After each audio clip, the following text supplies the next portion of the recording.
دراصل اسی دلچسپی نے ان کو مصنف بھی بنا دیا۔ اگرچہ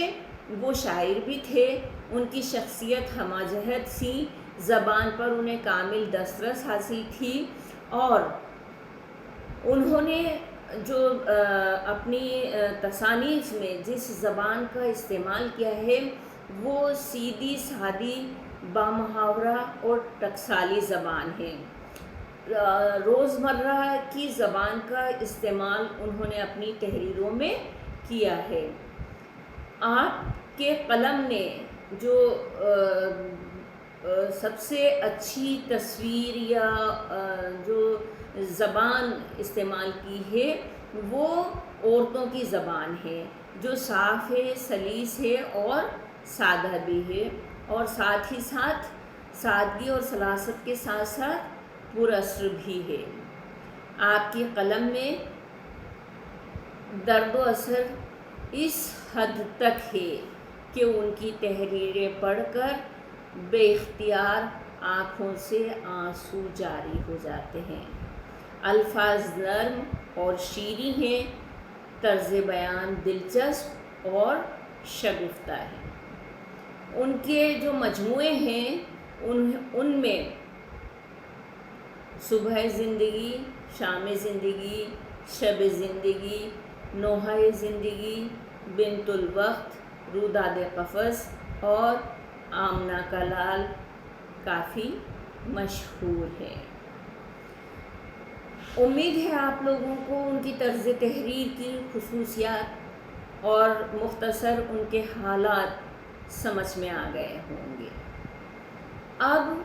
ہم بات کرتے ہیں جو نصاب میں داخل علامہ راشد الخیری کا مضمون مظلوم کی فریاد ہے۔ جیسا آپ کو عنوان سے ہی علم ہو جاتا ہے کہ کوئی بڑی کسمہ پرسی کی حالت میں درد انگیز زندگی جی رہا ہے اور وہ اپنی فریاد کر رہا ہے۔ اس میں انہوں نے مرزا اسداللہ خان غالب کے ایک شعر چمن میں مجھ سے روداد قفس کہتے نہ ڈر، ہمدم گری ہے جس پہ کل بجلی وہ میرا آشیاں کیوں ہو۔ قفس میں مجھ سے روداد چمن کہتے نہ ڈر، ہمدم گری ہے جس پہ کل بجلی وہ میرا آشیاں کیوں ہو۔ یعنی اس میں انہوں نے اس کی مرزا اسداللہ خان غالب کے شعر کی توجیہ جو ہے وہ تو بیان کی ہے، ساتھ کے ساتھ یہ بھی بیان کیا ہے کہ اس شعر سے ہم جو سمجھتے ہیں وہ یہ کہ صیاد نے ایک دوسری چڑیا کو پنجرے میں لا کر بند کیا ہے، اور وہ جو پہلے والی قفس میں مقید پرندہ ہے وہ یہ مطلب سمجھتا ہے کہ وہ دوسری آنے والی پنجرے میں جو چڑیا ہے، جو پنچھی ہے، وہ کچھ کہتے کہتے ہچکچا رہا ہے، تو وہ اس سے کہتی ہے کہ کل میرے آشیانے پر یعنی میرے والدین کے گھر پر، میرے خاندان پر جو گزری ہے وہ کہنے سے مت ڈر، کیونکہ وہ میرا آشیانہ کب تھا۔ تو یہاں ایک بات جو ہمیں بہت دل پر اثر کرتی ہے وہ یہ کہ جب ہم لڑکیوں کی پرورش کرتے ہیں، ان کو دل و جان سے چاہتے ہیں، لیکن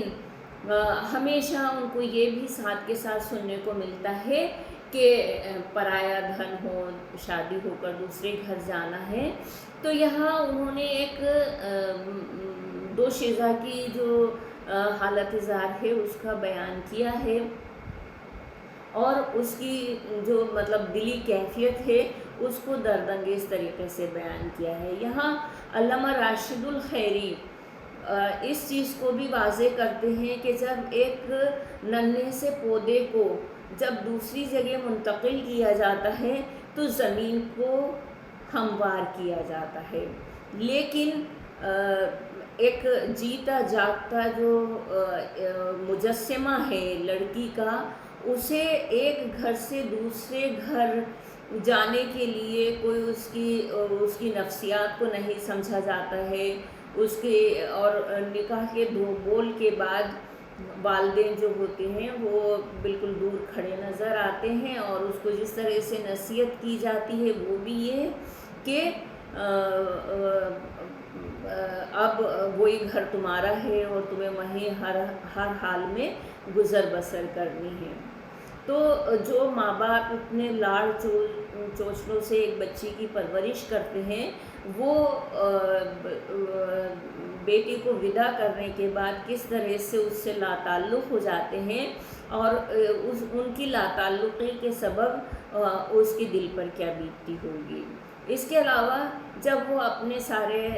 رشتوں کو چھوڑ کر، اپنے والدین، اپنے بہن بھائیوں کو چھوڑ کر ایک شوہر کے سہارے جب اس گھر آتی ہے، تو وہاں بھی اس کے ساتھ جو برتاؤ ہوتا ہے وہ بڑا نازیبا ہوتا ہے۔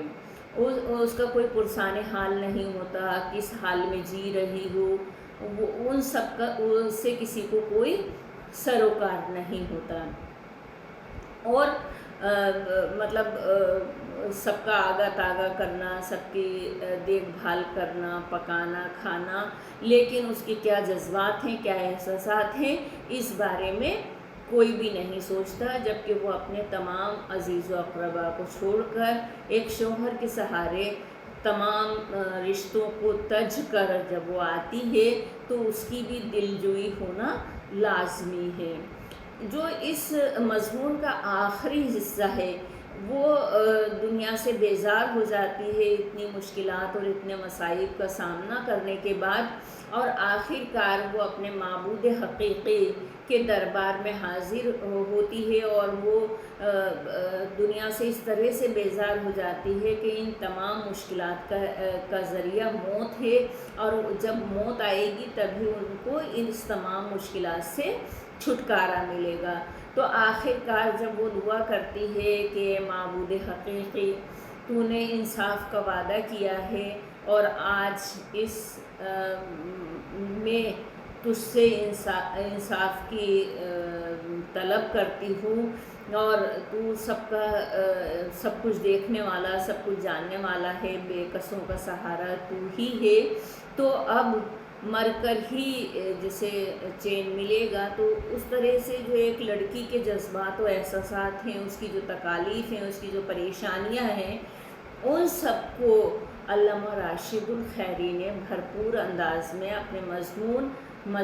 مظلوم کی فریاد میں، اور یہی سبب ہے جب ہم اس کو پڑھیں گے تو یہ پورا کا پورا مضمون اثر اور تاثیر میں ڈوبا ہوا ہمیں نظر آئے گا۔ ایک لڑکی کے جو جذبات اور احساسات ہیں، جو اس کی دلی کیفیات ہیں، ان کا بیان راشد الخیری نے بہترین انداز میں کیا ہے، اور اسی سبب سے علامہ راشد الخیری مصور غم کہلاتے ہیں۔ امید ہے بچوں آپ کو سمجھ میں آیا ہوگا، اور اگر آپ کو کہیں کچھ دشواری ہے تو آپ مجھ سے رابطہ قائم کر سکتے ہیں۔ انشاءاللہ یہ سلسلہ بدستور جاری رہے گا، اور ہم اپنے اگلے ویڈیو میں جو دوسرا موضوع جو ہمارا رہے گا، ہم اس پر ویڈیو اپلوڈ کریں گے۔ آپ سبھی کا شکریہ۔